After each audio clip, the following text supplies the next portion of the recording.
Hello friends, मैं पंकज कुमार सिंह आपको अपने चैनल सरस्वती स्टडी सर्कल में स्वागत करता हूँ। जैसा कि आपको पता है कि सीबीएसई द्वारा एनईपी 2024 लागू किया जा चुका है, लेकिन धीरे धीरे सभी क्लासेस में एक बार अभी लागू नहीं किया गया है। पहले 1 2, उसके बाद अभी जो है 3 6, फिर 8, उसके बाद 9 से लेकर के 12 तक लागू किए जाएंगे। जिसमें देखिए पेपर का आपको कटिंग दिखा रहे हैं, जिसमें ये करंट आज का ही है।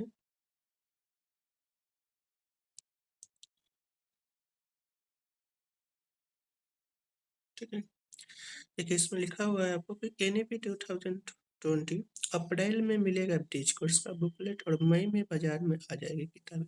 यानी जो एनईपी 2020 लागू किया जा रहा है, उसके लिए जो है पहले बुकलेट कोर्स का जो है बुकलेट आए, उसके बाद तब बुक जो है आपको मार्केट में अवेलेबल होगी। ठीक है, इस कड़ी में इन्होंने क्या किया है, पहले वो हम लोग पढ़ लेते हैं। लेकिन नए सत्र से छठवीं कक्षा की किताबें बदल जाएगी। राष्ट्रीय शिक्षा नीति 2020 की अवधारणा के अनुरूप सिलेबस में बदलाव किया गया है। नया पाठ्यक्रम तैयार कर लिया गया है। मई में नई किताबें बाजार में उपलब्ध होगी। इससे पहले अप्रैल में विद्यार्थियों को ब्रिज कोर्स कराया जाएगा। पहले बुक के आने से पहले जो है विद्यार्थियों को उसके सिलेबस में क्या क्या बदलाव किया गया उसके अकॉर्डिंग ब्रिज कोर्स करा दिए जाएंगे। विद्यार्थी को ब्रिज कोर्स कराया जाएगा ताकि सिलेबस में हुए बदलाव को भी आसानी से समझ सके। एनसीईआरटी की विशेष कमेटी ने ब्रिज कोर्स तैयार किया है। जो ब्रिज कोर्स बनाया गया है, एनसीईआरटी की विशेष कमेटी ने तैयार किया। सत्र 2024 से 25 में तीसरी और छठवीं कक्षा में नई किताबें लागू की जा सकती है। तीसरी कक्षा के बच्चों को अप्रैल में ही नई किताबें मिल जाएगी। वही पाँचवीं पास कर छठवीं कक्षा में जाने वाले बच्चों को नया पैटर्न सीख समझने के लिए पहले ब्रिज कोर्स कराया जाएगा। राष्ट्रीय शैक्षणिक अनुसंधान और प्रशिक्षण परिषद ने सत्र 2024-25 में छठवीं क्लास में आने वाले बच्चों के लिए ब्रिज कोर्स तैयार कर लिया है। उन्होंने जो है सीबीएसई द्वारा ब्रिज कोर्स पहले एनसीईआरटी के यानी राष्ट्रीय शिक्षण प्रशिक्षण संस्थान जो है उनके द्वारा जो है इसका पहले ही ब्रिज कोर्स तैयार कर लिया गया है।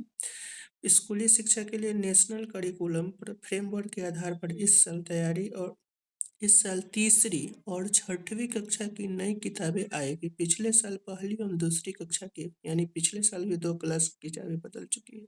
इस साल भी 2 क्लासेज की किताबें करंट में बदलेगी और अगले ईयर से इन्होंने कहा है कि सभी क्लासेज की किताबें अवेलेबल हो जाएगी और उसी के अकॉर्डिंग पढ़ाई होगी। नई राष्ट्रीय शिक्षा नीति के अनुसार कक्षा तीसरी से 12वीं के लिए नई किताबें पर काम हो रहा है। कक्षा 6 की किताबें आने से पहले अप्रैल महीने में बच्चों को ब्रिज कोर्स पढ़ाना होगा। यानी पहले जो है ब्रिज कोर्स पढ़ाया जाएगा, उसके बाद एक और यहाँ देखिए लिखा है इन्होंने कि सीबीएसई स्कूलों में लागू होगा नया नया पाठ्यक्रम। सीबीएसई ने अपने सभी स्कूलों में को पत्र भेजकर कहा है कि तीसरी और छठी कक्षा के लिए नए पाठ्यक्रम और पाठ्य पुस्तकों को अपनाना होगा। एनसीईआरटी नए पाठ्यक्रम के आधार पर दूसरी कक्षाओं के लिए भी पाठ्यक्रम और नई किताबें तैयार कर रहा है। पिछले सत्र से ही पहली एवं दूसरी की किताबें बदल गई है। 2025-26 तक सभी कक्षाओं की नई पुस्तकें तैयार हो जाएगी।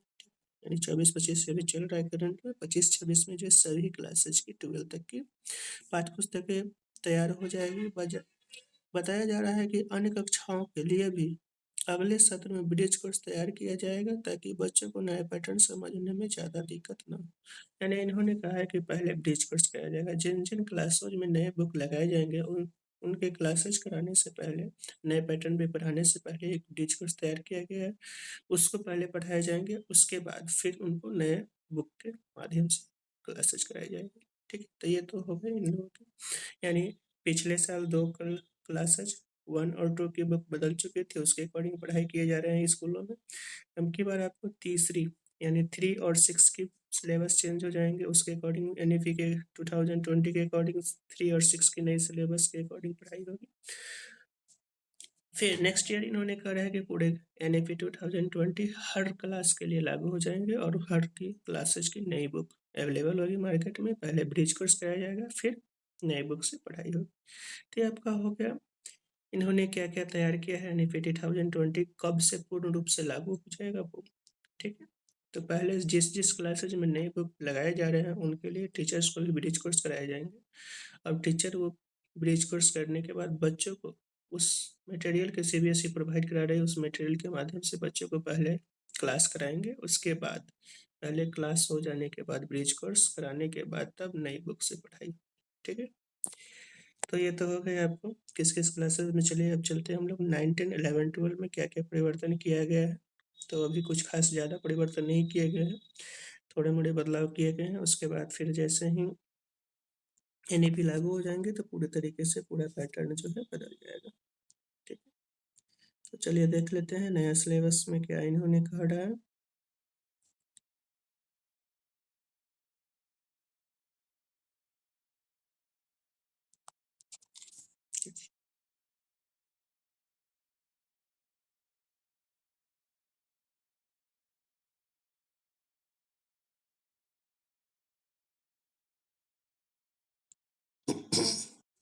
चलिए 9th का सिलेबस है, सब्जेक्ट कोड आपका मैथ के बारे में केवल बता रहा हूँ। तो मैथ में क्या क्या पढ़ना है वो अभी हम बता रहे हैं आपको। ठीक है, बाकी सब्जेक्ट में इसी तरीके से क्या क्या बदलाव किया गया है वो हमारे टेलीग्राम चैनल सरस्वती आचार्य सर्कल मुजफ्फरपुर पे आपको सभी सब्जेक्ट का अवेलेबल है। ठीक है, विशेष रूप से मैं मैथ का टीचर हूँ तो मैथ का भी आपको डिटेल से डिस्कशन करा दे रहा हूँ। और ये टेक्निकल सब्जेक्ट भी है, अत्यधिक बच्चे को इनसे डर लगते हैं, स्कोरिंग सब्जेक्ट भी है, लेकिन थोड़ा सा तो इसलिए ज़्यादा बच्चों को लगता है कि कैसे मैथ पास करेंगे, इसलिए हमने सोचा कि क्लासेज स्टार्ट होने से पहले आपको इस सब्जेक्ट में क्या क्या बदलाव किया गया है, क्या क्या पढ़ना है, उसके बारे में बता दिया जाए। ठीक है, तो अभी एन ई पी यानी न्यू करिकुलम 2005 के अकॉर्डिंग जो चल रहे हैं उसी में है, थोड़ा मोड़ा ये उन्होंने केवल सिलेबस में। ठीक है, अभी वाला यानी 2020 अभी 19 में लागू नहीं किए गए हैं। अभी जो पहले जो चल रहा था 2025 उसमें बीच बीच में कुछ कुछ पार्ट हटाए गए, जोड़े गए। ठीक है, उसी घड़ी में कुछ कुछ हटाए गए, हर ईयर कुछ न कुछ लॉकडाउन के बाद से हटाए जा रहे हैं। इन्होंने ये अपना दिया है कि कब कब क्या किस किस स्टेज में कुछ कुछ हटाया गया क्या है, और ये कौन सा फ्रेमवर्क अभी चल रहा है। देखिए फ्रेमवर्क करिकुलम फ्रेमवर्क 2025 ही as per guidelines given in the focus group of teaching mathematics which is to meet the emerging needs in the categories student for. ठीक है, यानी जनरली अभी एन ई पी 2005 के अकॉर्डिंग 19 में चलेंगे।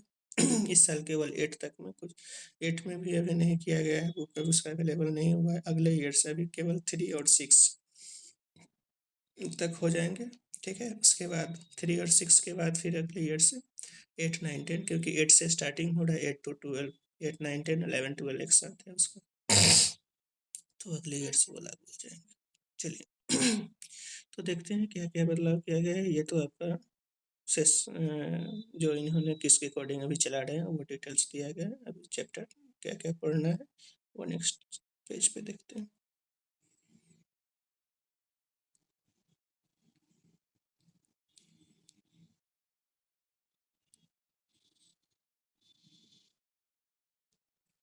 देखिए ये क्लास 9th का है। अभी फ्रेमवर्क लगभग ये पिछले ईयर में जो था वही है, थोड़ा मोड़ा बदलाव किया गया किसी चैप्टर में। ठीक है, किसी चैप्टर को इंक्लूड किया गया, किसी को हटाया गया है, एक दो चैप्टर, लेकिन कुछ खास बदलाव अभी नहीं किया गया। देखिए नंबर सिस्टम है क्लास 9 में, जो पढ़ने है वो 10 मार्क्स का है। ठीक है, अलजेब्रा है 20 मार्क्स का, कोऑर्डिनेट ज्योमेट्री आपका 4 मार्क्स का, कोऑर्डिनेट में ज़्यादा पढ़ना भी नहीं रहता है। ज्योमेट्री आपका सबसे ज़्यादा है 27 मार्क्स। ठीक है, मेंसुरेशन 13 मार्क्स, स्टैटिक्स 6, टोटल आपका 80 मार्क्स, यानी 2025 फ्रेमवर्क ही अभी लागू है। सिर्फ चैप्टर में कुछ बदलाव किया गया, कुछ टॉपिक को हटाया गया, जो देख लीजिए। पहला नंबर सिस्टम। ठीक है, रियल नंबर। रियल नंबर में क्या है आपको पढ़ना कि review of representation of natural number, natural number को कैसे रिप्रेजेंट करेंगे। ठीक है, उसके बारे में। Integers and rational numbers on the number line को पे कैसे उसको रिप्रेजेंट किया जाता है। रेशनल नंबर्स एज रेकरिंग और टर्मिनेटिंग डिसिमल। ठीक है, रेशनल नंबर के बारे में पढ़ना है, रेकरिंग क्या है, टर्मिनेटिंग क्या है, डेसिमल फॉर्म इसके बारे में भी आपको पढ़ना है। ऑपरेशन ऑन रियल नंबर्स, और रियल नंबर पे ऑपरेशंस प्लस माइनस डिवाइड जो भी होता है उस सब पे पढ़ना है। Two examples on non recurring on.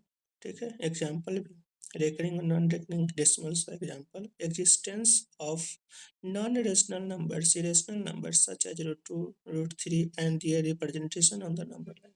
अब ये रेशनल इरेशनल नंबर क्या है उसके बारे में आपको डिटेल से पढ़ना है, किस तरीके से रिप्रेजेंटेशन होता है, कैसा इरेशनल नंबर होता है, यानी उसके बारे में जो नॉलेज होना चाहिए उसके बारे में पढ़ना है। उसके बाद रूट इरेशनल नंबर को जो है आपको नंबर लाइन पे कैसे, रेशनल नंबर को तो डेसिमल और डेसिमल नंबर को तो आप रिप्रेजेंट करना सीख जान ही रहेंगे, पहले से भी पढ़ चुके हैं, लेकिन अभी आपको इरेशनल नंबर को भी नंबर लाइन पे रिप्रेजेंट करना है। ठीक है, पिछले सेशन में भी पढ़ना था, इस सेशन में। उसके बाद है real number is on the unique point on the number line. Real number को रिप्रेजेंट रियल में आपको दोनों आ जाते हैं, रेशनल रेशनल, तो दोनों को रिप्रेजेंट करना है नंबर लाइन पे। एंड कन्वर्सली वाइज और कन्वर्स, ठीक है, यानी रेशनल रेशनल को रिप्रेजेंट भी करना है और कन्वर्सली भी पढ़ना है, उसके बारे में knowledge. Number line represent as unique real number, ठीक है, यूनिक यानी यूनिक रियल नंबर यानी सबका रिप्रेजेंटेशन अलग अलग तरीके से होता है, सबका यूनिक तरीके से। इरेशनल नंबर को किसी विशेष तरीके से रिप्रेजेंट किया जाता है, रेशनल नंबर पर विशेष तो मेथड के बारे में क्लास में पढ़ेंगे। Define of nth root of a real numbers, ठीक है, अब करा है कि डिफिनेशन हमको पता है, nth रूट रियल नंबर के रूट के बारे में डिफिनेशन पता होना चाहिए, डिफिनेशन भी जानना कि कितने यानी रूट्स होते हैं, कौन से इक्वेशन के कितने रूट होंगे। जैसे हम लोग जानते हैं कि लीनियर इक्वेशन का रूट्स कितना होगा, तो 1 होता है, क्वाड्रेटिक का 2 होता है, क्यूबिक का 3 होता है, यानी जितने पावर होंगे उतने उसके रूट्स होते हैं। तो उस सब के बारे में नॉलेज और डिफिनेशन पता होना चाहिए, पढ़ना है उसके बारे में। Rationalization with rationalization of real numbers of the type, ठीक है, अब रेशनलाइजेशन करना है, जैसे किस किस टाइप का है, a plus b root x का, root x plus root y, इस टाइप के जो भी इक्वेशन होंगे उसको रेशनलाइजेशन करने के बारे में भी नॉलेज होना चाहिए, उस चीज़ की पढ़ाई करनी। Where x and y are natural numbers and a and b are integers या सब integer. Recalls of law of exponent with the integral power. अब लॉ ऑफ एक्सपोनेंट, एक्सपोनेंट का क्या लॉ है उसके बारे में भी। Rational exponents with positive real bases, ठीक है, और पॉजिटिव रियल बेसेज में बदलने, यानी कभी कभी हम लोग को नंबर जो है नेगेटिव बेस वाला दिया होगा, उसको बेस को नेगेटिव को चेंज करना पड़ेगा पॉजिटिव में, ठीक है। ये सब ये लगभग लगभग पिछले ईयर्स भी ये सब पढ़ रहे थे, ठीक है, तो वही सब इसमें है। उसके बाद आपका आ जाता है अलजेब्रा पॉलिनोमियल्स है, अलजेब्रा में पहला पॉलिनोमियल्स, ये भी जो भी है, ठीक है, देखते हैं कि ये सब formula base x plus y plus z x plus y का क्यूब है, एक्स की वाई की, ये प्रोडक्ट वाला जो सब। The recall of algebraic expression and identities, verification of identities यानी वेरिफिकेशन करना है, जो भी है इस फॉर्म के बारे में आपको पढ़ना पड़ेगा पॉलिनोमियल में, ठीक है। तो इसमें भी कुछ खास बदलाव नहीं किए गए हैं, ठीक है, जो था पिछले ईयर्स वो सब है। चलिए नेक्स्ट देखते हैं आगे। ऐसे, ठीक है, ये सब पढ़े ही हैं, ये आइडेंटिटी का इस्तेमाल करना पॉलिनोमियल्स में पढ़ना है, और उस फैक्टराइजेशन क्या क्या है उस सब आइडेंटिटी फैक्टराइजेशन अप्लाई करके निकालना, ठीक है, तो सब जो पीछे था उस। अब उसके बाद आपको टॉपिक 2 में है linear equation in two variable. इसमें भी आपको ज़्यादा कुछ नहीं पढ़ना है, केवल रिप्रेजेंटेशन करना आना चाहिए, जानना है डिफिनेशन क्या है। देखिए recall of linear equation in one variable, पहले वन वेरिएबल के बारे में जान लेना है क्या होता है, तो पता होगा ही। उसके बाद वन वेरिएबल के बाद टू वेरिएबल में आना, टू वेरिएबल का यह standard form x plus b y plus c बराबर 0 होता है, तो इसी के फॉर्म पे थोड़ा थोड़ा आपको बेसिक नॉलेज होना चाहिए कि ए बी सी का वैल्यू क्या निकालना कैसे होगा, इस फॉर्म में कैसे उस इक्वेशन दिया होगा उसको इस फॉर्मेट में आपको चेंज करना पड़ेगा।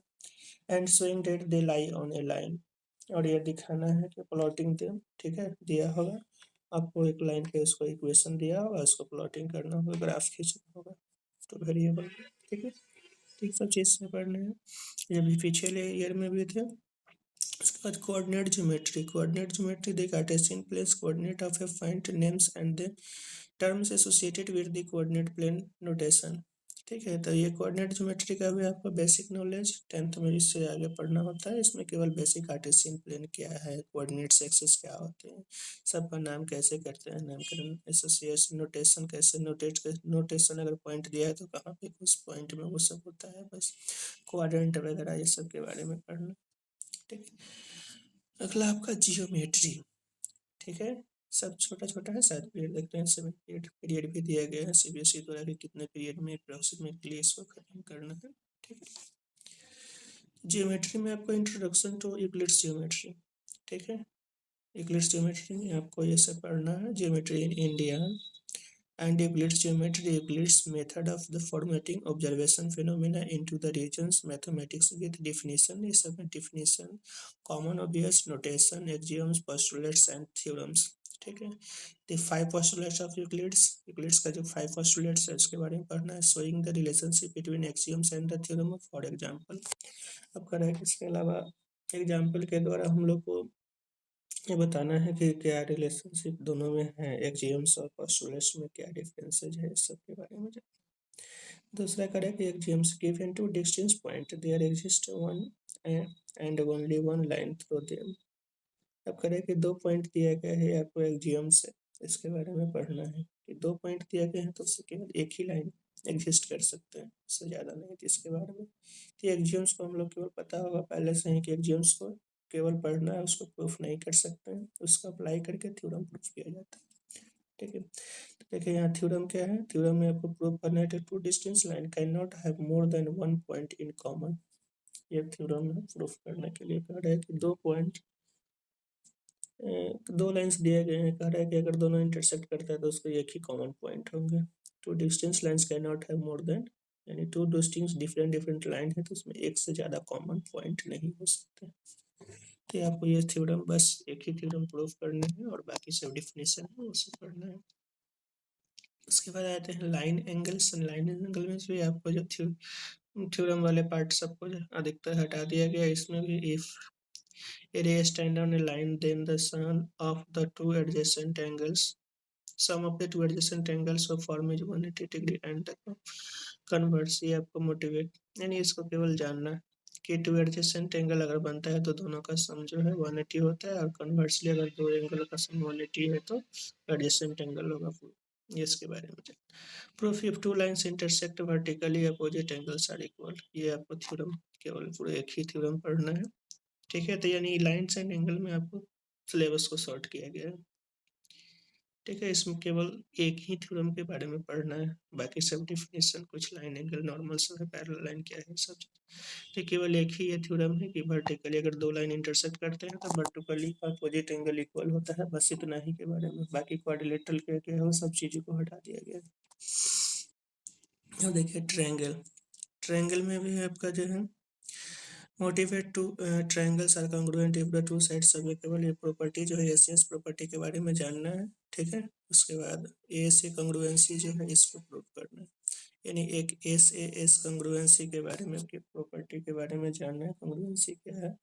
प्रूफ इसका नहीं करना है, प्रूफ हमको ए से का अब करना है, यानी एंगल साइड एंगल प्रॉपर्टी का ये अप्लाई करेंगे हम लोग, ऐसे ऐसे अप्लाई करके इसको प्रूफ करेंगे। तो ट्रायंगल में भी बस एक ही प्रूफ है, एक ही थ्योरम के बारे में पढ़ना है, ठीक है।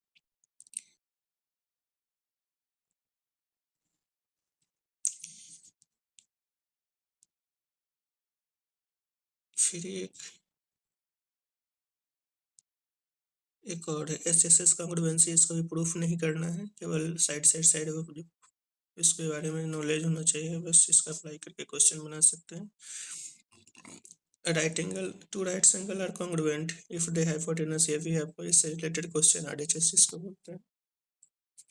राइट एंगल है तो आरएचएस अप्लाई करके इसको केवल इससे रिलेटेड क्वेश्चन बनाएंगे, थ्योरम को प्रूफ करना नहीं पढ़ना है। Proof the angles opposite to equal sides of a triangle are equal, ये आपको प्रूफ करना है कि the angles opposite to equal sides of a triangle are equal. अब हालांकि जो एंगल इक्वल है, the angles opposite to equal sides of a triangle, sorry दो ट्रायंगल दिए हुए हैं, ठीक है।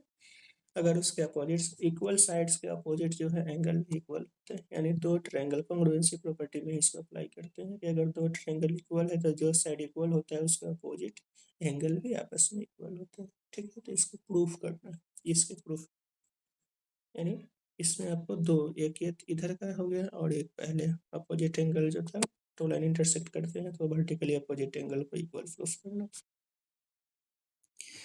चलिए नेक्स्ट आपका ये है, इसमें है the sides opposite equal of a triangle are equal. अब फिर यहाँ इस प्रॉपर्टी को प्रूफ नहीं करना, केवल इसके नॉलेज से क्वेश्चन को बनाएंगे हम लोग। This sides opposite to equal angles, अगर इक्वल एंगल्स है तो उसके अपोजिट साइड भी, यानी दो ट्रायंगल है जिसमें एक कॉमन एंगल इक्वल है तो उसके अपोजिट साइड्स भी आपस में बराबर होंगे। इसको हम लोग सीपीसीटी भी कहते हैं, कॉन्ग्रुएंस प्रॉपर्टी से सीपीसीटी से जो अपोजिट जो भी इक्वल है उसके अपोजिट इक्वल होते हैं। लेकिन यहाँ कॉन्ग्रुएंसी नहीं, ये प्रॉपर्टी ही है कि दो ट्रायंगल अगर आपको दिए हुए हैं तो उसके अगर एंगल इक्वल है तो अपोजिट साइड इक्वल हो, एंगल के सामने वाला साइड। उसी तरीके से अगर दो साइड इक्वल है किसी ट्रायंगल का तो उसका अपोजिट एंगल, यानी ट्रायंगल के साइड के सामने वाला जो एंगल है वो आपका इक्वल होता है। इसके बाद देखिए क्वाड्रिलेटरल में भी इसमें थ्योरम केवल एक ही है, diagonals divide the parallelogram into two congruent triangles. ठीक है, केवल एक, बाकी सब के बारे में बेसिक नॉलेज होना चाहिए, इसको अप्लाई करेंगे। थ्योरम प्रूफ करने वाले बहुत कम पढ़ने। ठीक है, तो क्वाड्रिलेटरल में ये सब आपको है। In a parallelogram opposite sides are equal and converse, ये प्रॉपर्टी के बारे में नॉलेज होना चाहिए। In a parallelogram opposite angles are equal, quadrilaterals ये parallelogram if pair of its opposite sides is parallel and equal. ठीक है, तो ये प्रॉपर्टी सब है पैरेललोग्राम के बारे में, बस केवल पैरेललोग्राम से रिलेटेड है। उसके बाद आपका सर्कल है। ठीक है, तो सर्कल में भी देख लीजिए, थ्योरम प्रूफ करने के लिए बस दो, एक आपका पॉइंट 1 में प्रूफ करना है और पॉइंट 4 में, बाकी सबके बारे में बेसिक नॉलेज होना चाहिए, सब अप्लाई करके क्वेश्चन बनाए। तो 1 में करेंगे equal chords of a circle subtend equal angle at the centre of its and its converse, उसके कन्वर्स को भी प्रूफ करना है। अगर कॉर्ड इक्वल है तो उसके अपोजिट एंगल जो है वो भी, सॉरी, कॉर्ड्स इक्वल है तो एंगल भी इक्वल सबटेंड करेंगे। ठीक है, यानी कॉर्ड द्वारा जो सेंटर पे एंगल बनता है वो आपको इक्वल होगा, ये प्रूफ करना है। और कन्वर्सली अगर एंगल इक्वल है तो इक्वल कॉर्ड सबटेंड करेंगे। ठीक है, तो इसी तरीके से बाकी है the perpendicular from the centre of a circle of a chord bisect the chord and the converse. ये सब जो प्रॉपर्टी है बस इसमें केवल आपको दो थ्योरम जो पढ़ना है वो हमने बता दिया। उसके बाद प्रूफ दी, एक 4 नंबर जो है topic, the angle subtended by an arc at the center is double the angle subtended by it at any point on the remaining part of the circle। अब कह रहा है कि अगर सेंटर पे जो एंगल सबटेंड होता है, ये भी प्रॉपर्टी आपको पढ़ना है, वो किसी भी अदर पार्ट पे बन रहा एंगल का डबल होता है। मान लीजिए कि सर्कमफ्रेंस पे जो एंगल बन रहा है तो सेंटर पे जो है डबल होगा उसका। ये सब प्रॉपर्टी आप बुक पढ़ेंगे सिलेबस में तो पता चल जाएगा। ठीक है, तो ये यहाँ तक हो गया। इसके बाद देखिए मेंसुरेशन में भी आपको बहुत कुछ ज़्यादा नहीं करना है। देखिए लिखा है area of triangle using Heron's formula without proof. ठीक है, यानी हीरोन्स फार्मूला को प्रूफ किए बिना, पहले हम लोग हीरोन्स फार्मूला को पिछले ईयर में प्रूफ करना था। ठीक है, यानी हीरोन्स फार्मूला को प्रूफ करने के बाद अभी हीरोन्स फार्मूला को प्रूफ नहीं करना है, सीधे उसके बाद आपको सॉल्व करना है क्वेश्चंस।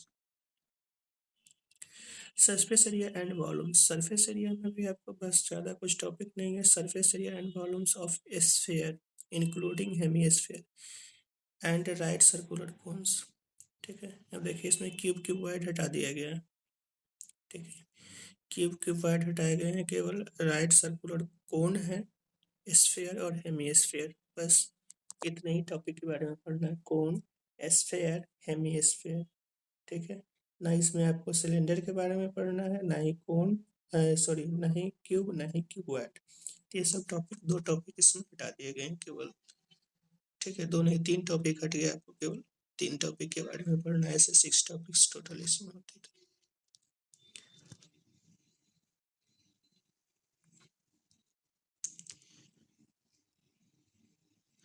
उसके बाद देखिए स्टैटिक्स, स्टैटिक्स में वही आपको जो है बार ग्राफ है, हिस्टोग्राम्स एंड फ्रीक्वेंसी पॉलीगन्स, बस केवल ग्राफ है इसमें। स्टैटिक्स में केवल ग्राफ के बारे में पढ़ना है, बाकी कुछ नहीं है, यानी मीन मीडियन मोड वगैरह कुछ नहीं पढ़ना है। और इसमें फ्रीक्वेंसी डिस्ट्रीब्यूशन टेबल को भी हटा दिया गया है, केवल आपको बार ग्राफ के बारे में, यानी ग्राफ, इससे में जो ग्राफ से रिलेटेड है क्वेश्चन बस उतना ही पढ़ना है। प्रोबेबिलिटी भी पूरे तरीके से इसमें नहीं है पढ़ना, प्रोबेबिलिटी को हटा दिया गया है, केवल स्टैटिक्स तक। देखिए क्वेश्चन का यह पैटर्न दिया गया है, किस तरीके से topology of the question, question कैसे कैसे पूछे जाते हैं, किस तरीके से। ठीक है, तो आपका वेटेज है अप्रॉक्स, और कितने नंबर का कौन कौन क्वेश्चन को अप्लाई करना, तो ये जनरली स्कूल लेवल पे ही होते हैं एग्जाम, तो इसके ये ज़्यादा मैटर नहीं करता है। ठीक है, क्योंकि इसके लिए जो है क्वेश्चन बाहर से नहीं आते हैं, तो हर स्कूल अपने तरीके से क्वेश्चन बनाता है, तो वो ज़्यादा कुछ हार्ड नहीं है। ठीक है, जो पढ़ाते हैं उसके अकॉर्डिंग क्वेश्चन बनाते हैं। लेकिन बोर्ड के एग्जाम, अगर बोर्ड जिसमें होता है उसका वो पैटर्न जो दिए गए हैं उस पैटर्न के अकॉर्डिंग ही क्वेश्चन आते हैं, तो उस पर ज़्यादा फोकस करना होता है। ठीक है, तो चलिए इस पैटर्न जो है आप 80 मार्क्स के रिटर्न एग्जाम होगा, 20 मार्क्स का जो है वो आपका स्कूल के लेवल पे, जिसमें जनरली इंटरनल असेसमेंट बोला जाता है, वो 20 marks. Pen paper test and multiple assessment 5-5 numbers का होता है। पोर्टफोलियो आपका 5 नंबर्स का होगा। लाइव प्रैक्टिकल अगर कराया जाता है तो जनरली ये सब किसी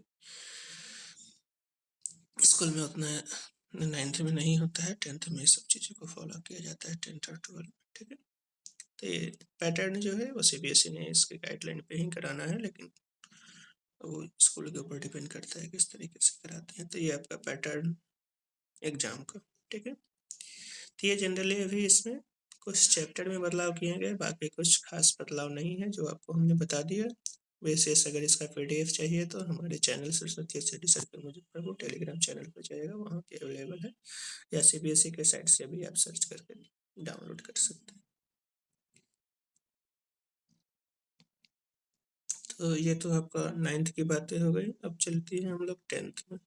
ठीक है, तो 10th ज़्यादा सभी लोगों को उत्सुकता रहता है 10th में क्या क्या बदलाव हुआ उसी के अकॉर्डिंग, क्योंकि 10th में आपको स्कोरिंग करना जरूरी होता है। ठीक है, इसके लिए देखिए स्कोरिंग करने के लिए पहले सिलेबस की जानकारी होनी चाहिए सही तरीके से, और क्या क्या पढ़ना है, क्योंकि फोकस उसी पे, अगर सही तरीके से सही पॉइंट पे ही एनर्जी यूज किया जाएगा तभी आप रिजल्ट को प्राप्त करते हैं। तो इसके लिए किसी भी एग्जाम को करेक्ट करने के लिए से पहले उसको जो है सिलेबस के बारे में अच्छी नॉलेज होनी चाहिए। तो पहले सिलेबस देख लीजिए, उसके बाद फिर धीरे तरीके से क्लासेज चालू होंगे, तो आप स्कूल में भी पढ़ेंगे और हमारे चैनल पर भी आपको पर डे क्लासेज अवेलेबल करा दिए जाएंगे, और उसका नोट्स भी आपको पीडीएफ फॉर्मेट में आपकी बार से टाइप किया हुआ हमारे चैनल्स पे अवेलेबल है, आप वहाँ से ले सकते हैं।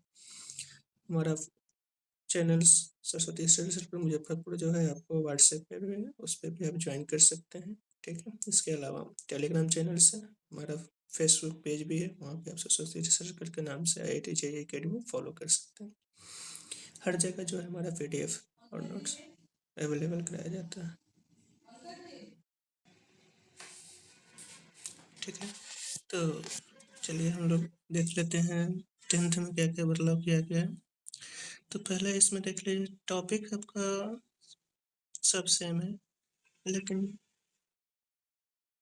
यानी टॉपिक यानी चैप्टर, टॉपिक का मतलब चैप्टर, टॉपिक अलग अलग होंगे। चैप्टर जो पहले था वही नंबर सिस्टम है आपका, जिसमें 6 नंबर का क्वेश्चन होगा, मार्किंग स्पीड की दो देखते हुए तैयारी करेंगे। ठीक है, तो नंबर सिस्टम से आपका 6 नंबर का केवल क्वेश्चन है।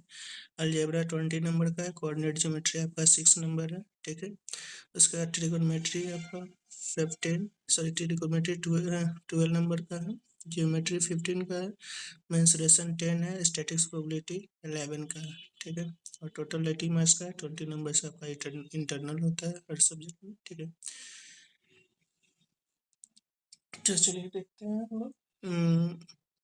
रियल नंबर पहला टॉपिक है, चैप्टर एनसीईआरटी के अकॉर्डिंग रियल नंबर है, जिसमें फंडामेंटल थ्योरम ऑफ अर्थमेटिक। ठीक है, statement after reviewing work done earlier and after illustration and motivating through example proof of irrationality of root two. ठीक है, तो इसमें केवल उनकी बार देखिए, रियल नंबर में LCM HCF के बारे में भी नहीं दे रहा है, सब हटा दिया है। ठीक है, केवल statement of after reviewing work done earlier, जो पहले कर चुके हैं उसके स्टेटमेंट का रिव्यू कर लेना है पहले, जो जो हम लोग यानी उसमें इलस्ट्रेटिंग एंड मोटिवेटिंग, तो एग्जाम्पल वगैरह पहले जो जो है उस सब चीज़ को देख लेना है, पढ़ लेना है। और प्रूफ केवल आपको irrationality root 2 root 3 root 5, that means देखिए 6 नंबर केवल एक ही चैप्टर को पढ़ने से आ जाएंगे, इसमें केवल आपको प्रूफ करना है रूट 2 रूट 3 रूट 5 बस। ठीक है, और नॉर्मल कोई क्वेश्चन आ सकते हैं। ये एक ही क्वेश्चन पूछे जाएंगे, क्योंकि एक इतना ही पढ़ना ही है, बाकी स्टेटमेंट भी हुए। तो इसी का एक प्रूफ करने आपको आता है तो 5 से 6 नंबर आ जाएंगे। मार्केटिंग का स्टेटमेंट लग रहा है इसका बढ़ाया गया है, क्योंकि इसमें एलसीएम एससीए के बारे में पूछा जाता था पहले। रेकरिंग वगैरह नंबर भी था पढ़ना, टर्मिनेटिंग नॉन टर्मिनेटिंग, लेकिन सबको देखिए हटा दिया गया, केवल आपको रो टू प्रूफ करना। उसके बाद देखिए पॉलिनोमियल्स। पॉलिनोमियल में आपके zero of polynomials, relationship between zeros and coefficient बस quadratic polynomials, coefficient of a quadratic polynomials. इसमें भी आपको देखिए पॉलिनोमियल्स में बस केवल रिलेशनशिप दिखाना है, सॉल्यूशन आपको नहीं करना है। जीरो जब नहीं, जीरो निकालना है, जीरो जब पॉलिनोमियल निकालना है, relationship between zero and coefficient of quadratic, केवल क्वाड्रेटिक है, क्यूबिक पॉलिनोमियल्स इसमें आपको नहीं पढ़ना है। ठीक है, पिछले बार भी क्यूबिक पॉलिनोमियल भी था, उसके भी रिलेशन को प्रूफ करना था, दिखाना था। Pair of linear equation in two variable. ठीक है, अब देखिए linear equation in two variable में देखिए क्या क्या पढ़ना है कि pair of linear equation in two variable and graphical method of their solution, consistency and consistency. ठीक है, तो इसमें ग्राफिकल मेथड आपको पढ़ना है, कंसिस्टेंटी एंड कंसिस्टेंसी, कंसिस्टेंसी क्या होता है उस कंडीशन के बारे में। उसके बाद algebraic conditions for the number of solutions, solution of a pair of linear equation in two variables algebraically by substitution method, by elimination, simple situational problem। Method में आपको तीन, एक तो ग्राफिकली अलग है, कंसिस्टेंसी इनकंसिस्टेंसी का जो मेथड है उसको बारे में पढ़ना है। ठीक है, और यानी में कंडीशन होता है, कंसिस्टेंसी कब होगा, इनकंसिस्टेंसी कब होता है इक्वेशंस, उसके बारे में कंडीशन, अगर सॉल्यूशन होगा तो कंसिस्टेंसी, नहीं होगा तो इनकंसिस्टेंसी के टॉपिक जब हम पढ़ेंगे तब। तो ये सब चीज़ के बारे में पढ़ना है। इसमें मेथड जो है आपको बस मेथड तो एलिमिनेशन और सब्स्टिट्यूशन के बारे में ही पढ़ना है। ठीक है, क्रॉस मल्टीप्लिकेशन को हटा दिया गया, और वर्ड प्रॉब्लम भी नॉर्मल है, सिचुएशनल प्रॉब्लम जो नॉर्मल डेली लाइफ से रिलेटेड है वही सब कुछ। क्वाड्रेटिक इक्वेशन, इसमें भी आपको बहुत ही कम वर्ड प्रॉब्लम ही पूरे तरीके से लगभग लगभग खत्म है। थोड़ा मोड़ा डेली लाइफ से रिलेटेड जो सिचुएशन है, जैसे एज ग्रुप वाला हो गया, ठीक है, फ्रैक्शन, स्पीड टाइम, इससे नॉर्मल रिलेटेड है, यानी कॉम्प्लेक्स क्वेश्चन नहीं पूछे जाएंगे। और टॉपिक देख ही लिए, graphically linear equation two variable का है, ग्राफिकली आपका ग्राफ बनाने आना चाहिए, ग्राफिकली सॉल्यूशन भी होंगे। ठीक है, उसके बाद अलजेब्रिक में सब्स्टिट्यूशन और एलिमिनेशन मेथड। उसके बाद आपका आ जाता है क्वाड्रेटिक इक्वेशंस। ठीक है, क्वाड्रेटिक इक्वेशंस में, ठीक है, तो क्वाड्रेटिक इक्वेशन में आपका standard form of quadratic equation x square plus b x plus c equal to 0। Solution of quadratic equation only real roots, केवल रियल रूट्स के लिए बाई फैक्टराइजेशन मेथड है, and by using quadratic formula relationship between discriminant and nature of root. ठीक है, यानी D के बारे में भी आपको पढ़ना है, डिस्क्रिमिनेंट निकालने डी जो पढ़ेंगे तो, और नेचर ऑफ रूट्स रियल है, रियल है या नॉट रियल सॉल्यूशन है उसके बारे में। ठीक है, situational problem based on the quadratic equation related to day activity to be incorporated. अब देखिए वर्ड प्रॉब्लम में भी आपको डेली लाइफ से रिलेटेड क्वेश्चन ही पूछे जाएंगे, एक्स्ट्रा कुछ नहीं होगा, यानी जो डेली रिलेटिव से बेस से डेली जो भी आसपास घटना घटती है उससे रिलेटेड क्वाड्रेटिक इक्वेशन बनेंगे, उससे बस एक्स्ट्रा ज़्यादा कॉम्प्लेक्स इसमें वो नहीं पूछे जाए। तो इसमें भी अधिकतर आपको जो है पहले बहुत सारे आते थे क्वेश्चंस, बाय स्क्वायरिंग मेथड भी इसको सॉल्व किया जाता है, तो इसमें नहीं है, दो मेथड से केवल क्वाड्रेटिक इक्वेशन को आपको पढ़ना है, by quadratic equations, quadratic formula methods, और आपको दूसरा है बाय फैक्टराइजेशन, स्क्वायरिंग मेथड नहीं पढ़ना है इसमें। ठीक है, ये लगभग लगभग ये भी आपको पिछले ईयर्स थे, तो इसमें कुछ खास नहीं है, लेकिन फर्स्ट चैप्टर में अधिकतर को हटा दिए गए हैं, रियल नंबर में बस एक ही टॉपिक पढ़ना है।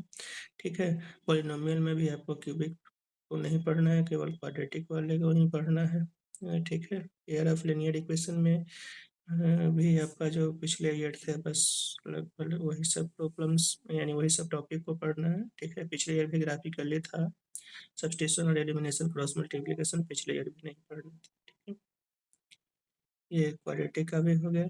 चलिए उसके बाद देखते हैं अर्थमेटिक प्रोग्रेशन। देखिए इसमें भी motivation for studying arithmetic progression, derivation of n term and the sum of the first n term of AP. ठीक है, यानी एपी का टी एन जो फॉर्मूला हम लोग ने यूज करते हैं टी एन और एस एन, बस उसके बारे में पढ़ना है। And their application is solving daily life, और इसमें भी डेली लाइफ से रिलेटेड जो कुछ वर्ड प्रॉब्लम है उसको सॉल्व करना है। ठीक है, ये आपका 10 पीरियड का क्लास। ठीक है, पीरियड भी दिए गए हैं। खैर पीरियड जो है उससे कोई मतलब है नहीं, पीरियड अपना अपना तरीके से लोग कहते हैं, उसके सॉर्टिंग पीरियड होता है। सीपीएससी ने पूरे वर्किंग टाइम को इस पीरियड में के अकॉर्डिंग बांट दिया गया। ठीक, तो ये हो गए इसमें। एपी में बस इतना ही टॉपिक ही है। जनरली जीपी वगैरह तो अभी आपको पढ़ना भी नहीं है, केवल एपी के बारे में। अर्थमेटिक मीन भी होता था, तो अर्थमेटिक मीन आपको इसमें नहीं पढ़ना है। अर्थमेटिक मीन नहीं, केवल सम निकालने के लिए और टर्म निकालने के लिए बस, तो अर्थमेटिक मीन को नहीं पढ़ना, हटा दिया गया। Coordinate geometry. ठीक है, कोऑर्डिनेट ज्योमेट्री में देखिए क्या क्या पढ़ना है। Concept of coordinate geometry, graph of linear equation, distance formula and section formula, internally division. ठीक है, तो इसमें आपको बस डिस्टेंस फार्मूला के बारे में पढ़ना है और सेक्शन फार्मूला। एरिया के बारे में नहीं, एरिया नहीं है। कोलिनियरिटी जो कंडीशन होता है एरिया में, तो एरिया वाला रिलेशन इसमें नहीं पढ़ना है। ठीक है, एरिया ट्रायंगल जो हम लोग निकालते हैं quadrilateral by using coordinate geometry, वो नहीं पढ़ना है। केवल आपको सेक्शन फार्मूला का इस्तेमाल करना है। जैसे किसी लाइन का इक्वेशन, लाइन दिया होगा उसमें पॉइंट दिए होंगे, तो बोलेंगे कि इसको 3 पार्ट 4 इक्वल पार्ट में बांटा गया है, तो उसका कोऑर्डिनेट निकालना है। इंटरनली डिवीजन, तो उसका सेक्शन फार्मूला, और 2 पॉइंट के बीच का डिस्टेंस निकालना होगा, तो डिस्टेंस फार्मूला इस्तेमाल करेंगे। और इससे रिलेटेड हो सकता है आपको दिया जाएगा कि प्रूफ करना है कि ट्रायंगल है, इक्विलेटरल ट्रायंगल है, क्वाड्रिलेटरल है क्या, तो उससे रिलेटेड नॉर्मली क्वेश्चन जो हो सकता है। लेकिन एरिया आपका नहीं पढ़ना है, केवल डिस्टेंस और सेक्शन फार्मूला दो, उसको भी प्रूफ करने वाले अब नहीं पढ़ना है, केवल फार्मूला को यूज करके सॉल्व करना है। इसके बाद आपका आ जाता है जियोमेट्री। जियोमेट्री में देखिए इसमें भी पिछले ईयर तो कुछ थ्योरम थे, इसमें आपको थ्योरम एक ही है प्रूफ करने के लिए। If a line is drawn parallel to the, यानी इसको हम लोग थेल्स थ्योरम भी बोलते हैं, थेल्स। ठीक है, तो या थेल्स थ्योरम या थेल्स थ्योरम ही बोलते हैं। और इसका बीपीटी, बेसिक प्रोपोर्शनलिटी थ्योरम। ठीक है, बीपीटी के नाम से भी जाना जाता है। तो इसमें क्या होता है कि अगर ट्रायंगल दिया हुआ, एक ट्रायंगल होगा, उसमें उसके बेस के पैरेलल अगर कोई थर्ड लाइन के थर्ड यानी साइड के पैरेलल कोई साइड खींचा, पैरेलल एक लाइन खींचा जाता है, तो वो जो लाइन है अदर दो साइड्स को 2 इक्वल पार्ट में डिवाइड करता है। उसका रेशियो सेम होता है, इक्वल पार्ट नहीं, उसका रेशियो जो है सेम रेशियो में डिवाइड करता है। इसको थेल्स थ्योरम ही कहते हैं। तो थेल्स थ्योरम केवल पढ़ना है बस, बाकी जो भी कोई भी थ्योरम इसमें आपको ट्रायंगल में नहीं पढ़नी है, केवल थेल्स थ्योरम। उसके बाद थ्योरम प्रूफ करना है, सॉरी पढ़, बाकी उससे अप्लाई करके हम लोग जो है क्वेश्चन बनाएंगे बस। corresponding side of triangle are proportional, there is a corresponding angles is equal and the triangles are similar। उसका सिमिलरिटी का भी 2-3 कंडीशन है। ठीक है, तो सिमिलरिटी का कंडीशन, सिमिलर जो कंडीशन है उसको प्रूफ नहीं करना है। सिमिलरिटी थ्योरम के बारे में आपको नहीं प्रूफ करना ही करना है, उसको केवल कंडीशन अप्लाई करके कुछ क्वेश्चन बनाने के लिए दिए जाएंगे, बस क्वेश्चन। ठीक है, और पाइथागोरस थ्योरम क्या क्या है वो सब नहीं पढ़ना है। ठीक है, यानी केवल आपको थेल्स थ्योरम प्रूफ करने के लिए पूछा जा सकता है, प्रूफ इसका पढ़ना है। ठीक है, बाकी डिफिनेशन सबको याद करना है, सिमिलर ट्रायंगल और counter example of similar triangle, similarity का डिफिनेशन और ट्रायंगल सिमिलर कब होता है उस कंडीशन को याद रखेंगे, पढ़ना है। ठीक है, प्रूफ करने के लिए केवल एक थ्योरम आपका आ जाएगा, थेल्स थ्योरम। उसको प्रूफ करने की प्रैक्टिस अच्छे से करने पड़ेंगे, लॉन्ग टाइप क्वेश्चन है। उसका सिमिलरिटी का डिफिनेशन और कंडीशन बस याद रखना है। ठीक है, पाइथागोरस थ्योरम आपको नहीं पढ़नी है। सर्कल में देखिए, सर्कल में बस आपको दो प्रूफ है, दो थ्योरम को प्रूफ करना है। ठीक है, उससे रिलेटेड नॉर्मल क्वेश्चन हो सकते हैं, बस ज़्यादा कुछ नहीं करना है इसमें। देखिए इसमें tangent of to a circle at a point of contact. ठीक है, tangent to a circle, tangent के बारे में नॉलेज है, टेंजेंट क्या होता है सर्कल का, पॉइंट ऑफ कांटेक्ट क्या होता है, बस डेफिनेशन ये सबका पता होना चाहिए। उसके बाद प्रूफ करना है, the tangent at any point of a circle is perpendicular to that radius through the point of contact. ये फर्स्ट ही थ्योरम है, ठीक है। एनसीईआरटी में ये फर्स्ट थ्योरम है, आपको इसको प्रूफ करने का प्रैक्टिस करना है, बहुत छोटा सा है, ठीक है। और दूसरा थ्योरम है, the length of a tangent run from an external point to a circle are equal. ये भी आपका सेकंड, दो ही, यानी सर्कल में आपको दो ही टॉपिक पढ़ना है, दो थ्योरम ही है बस, और नॉर्मल डेफिनेशन इसका याद। तो इसमें भी आपको ज़्यादा कुछ नहीं पढ़ना है, अगर सही तरीके से सिलेबस को ध्यान में रखते हुए अगर अच्छे तरीके से पढ़ाई करते स्कोरिंग अच्छा आ सकता है, ठीक है। ज़्यादा डरने वाली कोई बात नहीं है। नेक्स्ट आपका टॉपिक जो है देख लेते हैं,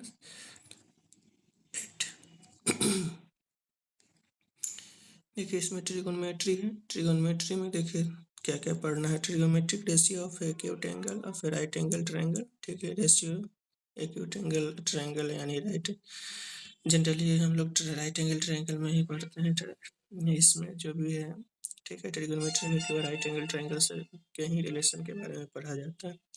इसमें एक्यूट एंगल यानी एक राइट एंगल होगा, बाकी दो एंगल होंगे, उसके according relation P B H में जो होता है उसे पढ़ना है। Proof of their existence well defined, ठीक है। और देयर एक्जिस्टेंस वेल डिफाइंड, अगर कुछ वेल डिफाइंड है तो एग्जिस्टेंस है, यानी पीबीएच का जो रिलेशन है वो कैसे पीबीएच निकलता है, परपेंडिकुलर बेस हाइट और उससे related formula. Motivate the ratio whichever are defined at 0 and 90 degree, और डिफाइंड भी करना है 0 और 90 के बीच में। Values of the trigonometric ratio 30, 45 and 60, इस सब वैल्यू को आपको याद रखना है सभी का, ठीक है। साइन कॉस टेन कॉट जो भी होते हैं 6 होता है ट्रिगोनोमेट्रिक रेशियो, और सभी के वैल्यू 30, 45 और 60, यानी 0 टू 90 के बीच के जनरली वैल्यू आपको पढ़ेंगे, लेकिन इसमें 30, 45 और 60 ही दे। Relationship between the ratio, ratio के बीच रिलेशनशिप भी, ठीक है। तो इसमें ट्रिगोनोमेट्रिक इंट्रोडक्शन टू ट्रिगोनोमेट्रिक यानी बेसिक कंसेप्ट इसमें है, बेसिक नॉलेज ट्रिगोनोमेट्री के बारे में होना चाहिए, फार्मूला से रिलेटेड जो सभी। उसके बाद आइडेंटिटी,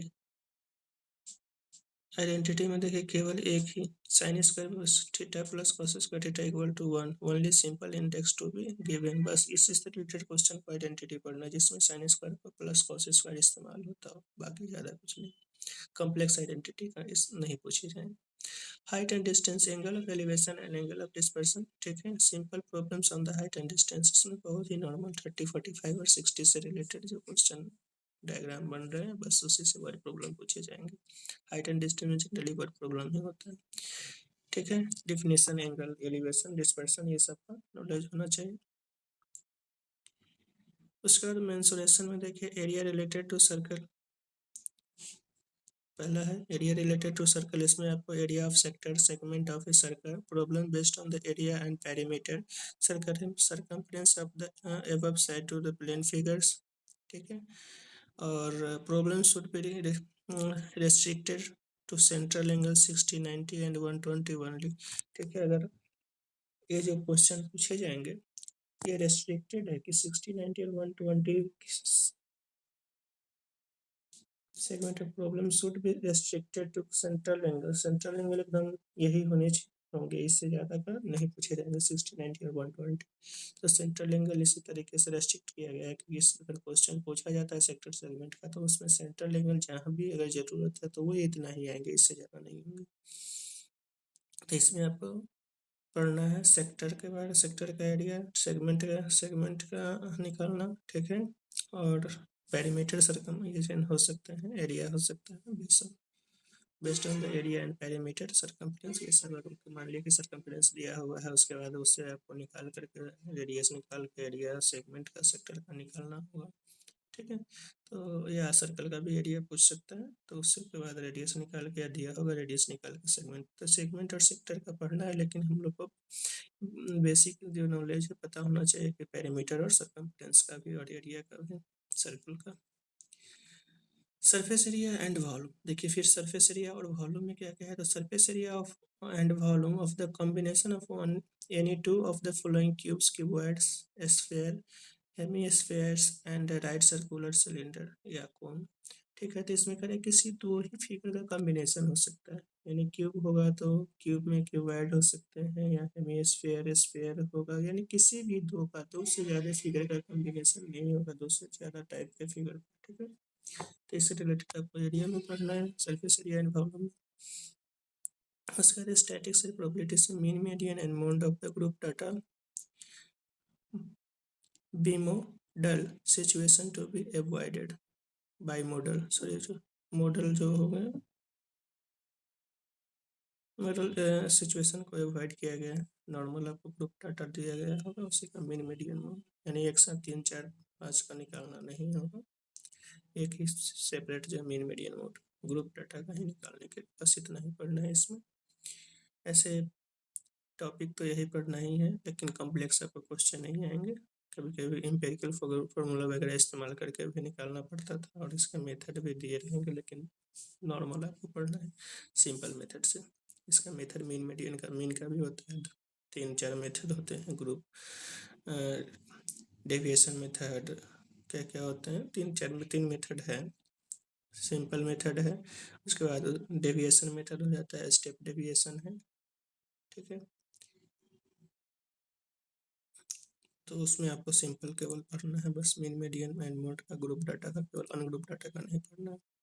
प्रोबेबिलिटी में classical definition of the probability, simple problems on the finding the probability on an event. बहुत ही सिंपल क्वेश्चन पूछे जाते हैं, 9th में तो हटा दिए गए हैं, लेकिन 10th में प्रोबेबिलिटी को रखा गया है। तो इसमें कुछ डेफिनेशन आपको याद रखने हैं और सिंपल प्रॉब्लम, बस उससे फाइंडिंग, तो इसके लिए बहुत ज़्यादा कुछ मेहनत करने की ज़रूरत नहीं है, सिलेबस बहुत ही ईजी कर दिया गया है। ठीक है, लगभग 50% जो है सिलेबस को ईजी कर दिए गए, थोड़ा सा ध्यान देंगे तो अच्छे स्कोर कर सकते हैं। बस बेस्ट ऑफ लक, अच्छे से ध्यान देंगे, शुरू से ही धीरे धीरे जो भी चैप्टर पढ़ते हैं उसको अच्छे तरीके से समझते जाएंगे, कंप्लीट करते जाएंगे, तो अच्छा रिजल्ट स्कोर कर सकते हैं। ठीक है, तो नए सेशन में आप सभी का स्वागत है, अच्छे से पढ़ेंगे उम्मीद करते हैं, और आपको उम्मीद है कि ये जो मेरा सिलेबस के बारे में जो नॉलेज इन्फॉर्मेशन दिया गया है, मुझे उम्मीद करते हैं कि आपको अच्छा लगा होगा। थैंक यू सो मच, और मेरे चैनल को सब्सक्राइब कर दीजिएगा, नहीं जुड़े होंगे तो मेरे किसी भी जानकारी के लिए हमारे टेलीग्राम चैनल से जुड़ सकते हैं, और जो भी वीडियो अपलोड होगा वो आपको मिल जाएगा, इसलिए बेल आइकन को, नोटिफिकेशन को ऑन कर दीजिएगा, और हमारे चैनल से ज्वाइन कर लीजिए। Thank you so much.